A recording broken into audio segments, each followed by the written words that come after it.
think for a second about human willpower as like holding your breath underwater. Right. You take this massive gulp of air, you dive in, and for the first, I don't know, 30 seconds, you feel totally in control. You're swimming hard, exploring the reef, just operating entirely on your own internal supply of oxygen. Yeah, you feel invincible for a minute. Exactly. But eventually, I mean, the burning in your lungs starts, the willpower fatigues, Yeah. and you inevitably have to kick desperately for the surface just to gasp for air. Yeah. And it's crazy because we treat so much of our daily lives exactly like this, just diving into stressful situations, relying entirely on the oxygen we can hold in our own lungs. Which is, a profound limitation, because the moment you introduce something like scuba gear, like an external continuous supply of oxygen, the entire environment changes. Oh, that's a great way to look at it. Right. You're no longer fighting the clock or relying on your finite lung capacity. You can actually stay submerged working in that high-pressure environment because, well, your source of life is no longer internal. That shift from relying on your own rapidly depleting breath to plugging into an infinite external supply, that is the absolute core of our deep dive today. We are exploring a concept that fundamentally rewrites how we handle stress, limitation, and, exhaustion. He really does. And for those of you joining us, we know you are right in the thick of the Baseline Family Church's monthly church-wide fast. Yes, right in the middle of it. And the overarching theme you're focused on this month is grace. So today, we are specifically unpacking Day 5 of your devotional, which carries the title, Empowered. And the devotional sets out to answer a question that honestly challenges a lot of modern assumptions. Like, why does relying entirely on God actually create vastly more strength in your daily life than relying on your own, very best human effort? Right. The text introduces this by addressing a massive theological misconception right out of the gate. It argues that grace was never meant to stop at salvation. Okay, let's unpack this. Because the traditional view of grace, the one most of us absorb culturally, treats it essentially like a tow truck. A tow truck. Okay, I like this. Yeah, so imagine your car slides into a muddy ditch. You are completely stuck. Right. The tow truck arrives, hooks up the cables, and pulls you back onto the solid asphalt. Right. And you are incredibly grateful for the free rescue, obviously.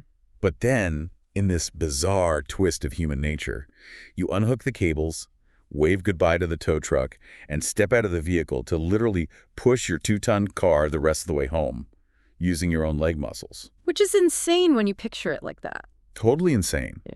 But the devotional argues that countless believers accept the initial rescue of grace, but immediately switch back to a stressful, white-knuckled, do-it-yourself approach for the actual journey of daily life.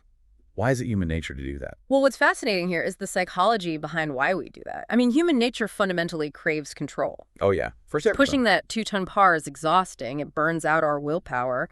But our hands are physically on the trunk. We feel like, hey, we're the ones generating the momentum, which feeds the ego. Right. We want the credit. Exactly. But the devotional counters this illusion of control by pulling in a quote from author John Bevere. He defines God's grace as his divine enablement. Divine enablement. Yeah. It isn't just the tow truck pulling you out of the mud. It's the actual, highly combustible fuel poured directly into the gas tank so the engine can run. See, divine enablement completely reframes the mechanics of how we're supposed to operate. Completely. Because if grace is the fuel, it explains the next insight the devotional highlights. It's a quote from Craig Groeschel. He says, God doesn't call the qualified, he qualifies the called. Yes, that's such a crucial point. Right. Because if we are supposed to be pushing the car ourselves, then we need to be inherently strong, capable, and qualified. We need massive leg muscles. But if grace is the fuel running the engine, our personal lack of qualification isn't a deal breaker anymore. The pressure to be inherently perfect just vanishes. It really does. The text is arguing that the exact same grace that rescued you historically is the active daily enablement that powers you presently. I love that. Historically versus presently. Yeah, it shifts grace from a one-time transaction like a signature on a contract to a continuous flowing reality. If we accept the premise that we were never designed to generate the power ourselves, it completely changes how we view our own human limitations. Which brings us perfectly to the historical case study the devotional uses, which is the Apostle Paul. Oh, Paul is the perfect example for this. Right. I mean, if anyone had a resume of reasons to burn out, it was Paul. The text lists the sheer volume of what he faced: intense hardships, political persecution, massive logistical disappointments, and profound personal weaknesses. Just nonstop pressure. Exactly. By all human metrics, his internal oxygen tank should have depleted, and he should have tapped out.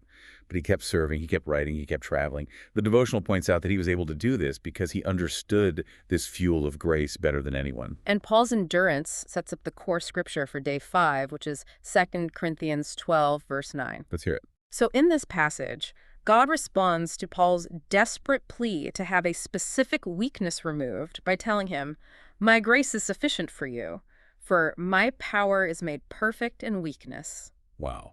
Made perfect in weakness. Yeah.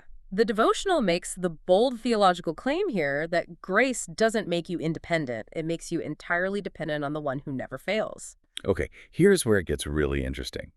Because that completely contradicts everything modern culture tells us about success and maturity, doesn't it? Oh, absolutely. It's totally upside down. Right. From the time we are children, the narrative is that independence is the ultimate goal. Financial independence, emotional self-sufficiency, building a life where you literally do not need to rely on anyone else. We're taught that needing help is, like, a liability. So how do we reconcile this idea that spiritual maturity actually means becoming more dependent? Well, the text flips the cultural definition of strength on its head by arguing that human independence is an illusion anyway. Wait, an illusion? How so? Because we are all dependent on something, whether it's our bank account, our intellect, or our social status. But those finite resources eventually run out. The devotional suggests that true, unshakable power is found exactly at the threshold where human effort collapses. Wow. And this concept isn't just abstract philosophy for you listening today. It is tied directly to the physical reality of this church-wide fast. That is such a good point. Yeah. Because fasting is essentially a physical reenactment of 2 Corinthians 12, verse 9.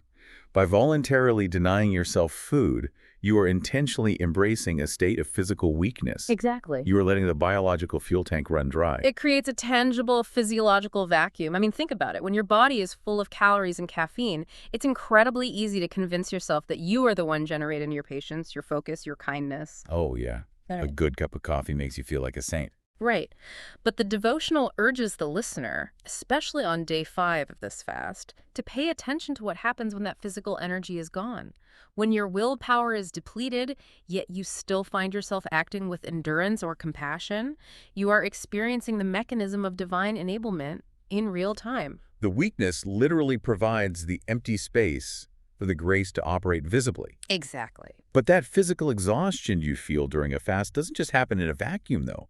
It heavily impacts the real-world environments you have to navigate every day. Oh, for sure. It spills over into everything. And the devotional does an excellent job of taking this high-level theology of dependency and dragging it right into the most stressful, high-stakes areas of life, starting with the living room. Yes, the home.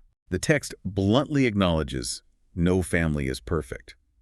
It argues that grace is what empowers spouses to love unconditionally, to forgive quickly, and to keep choosing each other. But it's easy to feel empowered sitting in church. What about when you're utterly exhausted after work and you just want to snap at your spouse? Like, how does grace practically step in during a Tuesday night argument? Well, if we connect this to the bigger picture, the underlying mechanism here is crucial. The devotional isn't suggesting grace is some magic wand that just makes everything easy. Right. It's about shifting the burden. Let's look at how divine enablement actually functions during that Tuesday night argument over, say, whose turn it is to do the dishes. A classic. Exactly. If you are operating on human willpower, you're frantically scraping the bottom of an empty emotional barrel. You're trying to muster up an unconditional love that simply isn't there because you're tired, you're hungry from the fast, and you're frustrated. Yeah, willpower in that moment just tells you to bite your tongue, which usually results in, like, massive passive aggression. Right. It's just behavior modification, not actual peace. Exactly. But the devotional suggests grace offers a completely different operational model. It's the ability to pause in that chaotic kitchen and internally acknowledge, I am completely out of patience. I have no natural ability to be kind right now. Yes. And in that exact moment of admitted weakness, you tap into the external supply. You are borrowing God's patience when yours has evaporated. It's shifting the burden of the reaction off of your depleted nervous system and onto the infinite resource of grace. And the text follows that exact same thread at the front door and straight into the workplace. Oh, this part was fascinating. Yeah, it notes that whatever your profession happens to be, you are placed there with a purpose. According to the devotional, grace provides very specific professional tools: wisdom for hard decisions, courage to stand for what is right, strength when weary, and importantly, integrity when no one is watching. Yeah, integrity when no one is watching is such a fascinating psychological byproduct of this dependency. How do you mean? Well, think about when you're alone at your desk, right? And there's an opportunity to cut a corner, maybe inflate a metric, or hide a mistake. Human nature calculates the risk of getting caught. Right, like, is the boss around? Exactly. If the HR department isn't looking, the pressure to maintain integrity drops. But if your internal compass is powered by this concept of divine enablement, the mechanism changes entirely. Oh, I see where you're going. You aren't avoiding the shortcut because you fear the boss. You're avoiding it because you recognize you are operating as an extension of God's grace in that office. The text implies that knowing you aren't working alone neutralizes the panic and ego that usually drive unethical decisions. It profoundly lowers the stakes of human performance. I mean, the devotional's argument means you don't have to be the smartest strategist in the boardroom, nor do you have to be the flawlessly patient parent at home. What a relief. Truly, you merely have to be the most willing to depend on the external fuel source. The text says it is about ordinary people allowing extraordinary grace to work through them. Which naturally redefines how a community of those ordinary people interacts with one another. It has to, right? Yeah. The devotional moves from the private spaces, like the home, and the public spaces, like work, into the communal sphere of the baseline family church itself. It argues that every single believer has a role to play, and that grace is the specific element that empowers ordinary people to serve with humility. And humility is the only logical outcome if you truly believe the mechanics of divine enablement. How so? Well, if you believe you are pushing the car on your own, you inherently demand the credit when it reaches the destination. Oh, wow. You want the applause for your volunteer work, your generosity, or your leadership. But the devotional points out that when a church relies on grace, the ego is removed from the equation. It empowers people to encourage others genuinely and remain united because everyone recognizes they're operating on borrowed strength. That unity is built on a shared understanding of spiritual discipline, which brings us to the final and arguably most complex piece of source material the devotional tackles today. Yes, the Titus passage. Right. It anchors this internal spiritual life with a passage from Titus 2, verse 11 through 12. And the text reads, "For the grace of God has appeared that offers salvation to all people.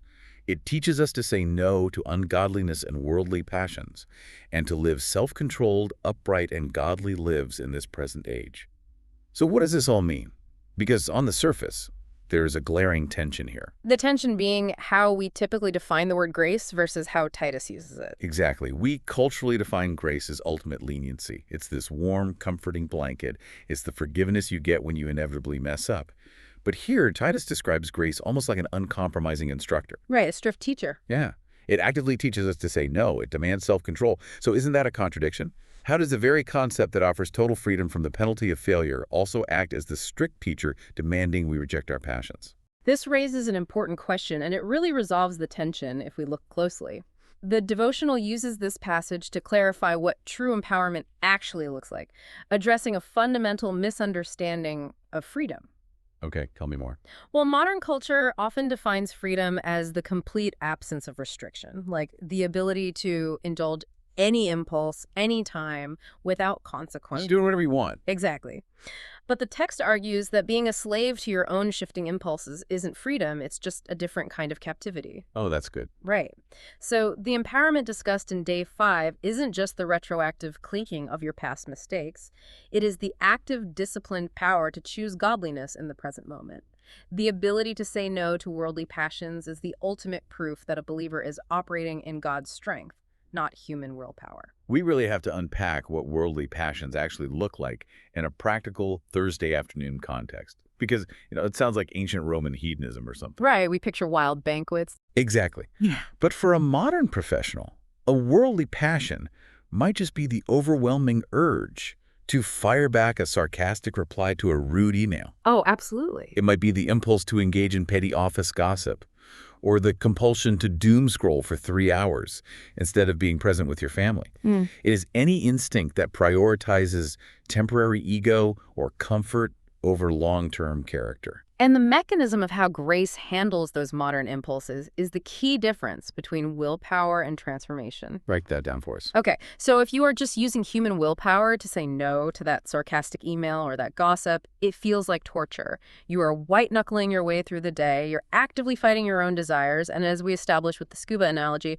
holding your breath only works for so long. Eventually, willpower fatigues and you snap. Exactly. But the text says grace teaches us to say no. It doesn't just clamp down on the bad behavior, it fundamentally alters the internal desire. The ability to look at a temptation, recognize it, and calmly walk away, not out of a paralyzing fear of punishment, and not because you are exhausting your mental energy to resist it, but because your internal compass genuinely desires to honor God more. That is the ultimate proof of the engine running on divine fuel. So the grace sustains and leads, shaping the person from the inside out. The devotional summarizes this by reminding the listener that this is an ongoing process. Grace shapes you until the work God began is complete. It's a lifelong curriculum of learning to default to His strength rather than your own exhaustion. So for everyone participating in the Baseline Family Church fast right now, Day 5 is a profound realignment of expectations. Grace is not just the starting line where you receive salvation, and it is certainly not a tow truck that leaves you to push the heavy machinery of your life on your own. It definitely isn't. It is the continuous daily engine. Human effort, patience, and willpower are biologically and spiritually designed to burn out. But the devotional argues that divine enablement takes those exact moments of burnout, our messy, limited, ordinary weaknesses, and uses them as the perfect conduit for His extraordinary power. And, the devotional provides a highly practical closing prayer to help anchor this theological reality into your physical day. Oh, that's great. What does it focus on? It suggests praying that God's grace would be undeniably evident in 3 specific areas: your words, your actions, and your attitude. Words, actions, and attitude. Words, actions, and attitude. Yeah. By focusing on those 3 outputs, the prayer asks that others might see Christ in you today. It's a deliberate daily surrender, acknowledging that you need His strength to finish this fast, to handle your household, and to operate in your profession. Words, actions, and attitude. It really is the perfect diagnostic test for what kind of fuel is currently running your engine. It really is. Well, as we wrap up this deep dive into Day 5, I want to leave you with one final thought to ponder as you continue your fast. We spend so much of our lives aggressively praying for our limitations to be removed. We do. We hate feeling weak. Right. We want the tow truck to fix the car completely so we can go back to the illusion of being independent and self-sufficient. But if the devotional's take on 2 Corinthians 12, verse 9 is accurate, if God's power is truly made perfect in our weakness, what if that recurring limitation in your life isn't a flaw in the design? Oh, wow. What if that specific weakness you've been begging God to take away is actually the exact brilliant tool He is using to ensure you never unplug from the external oxygen tank? What if your greatest point of weakness is the only thing guaranteeing you will never run out of His empowering grace?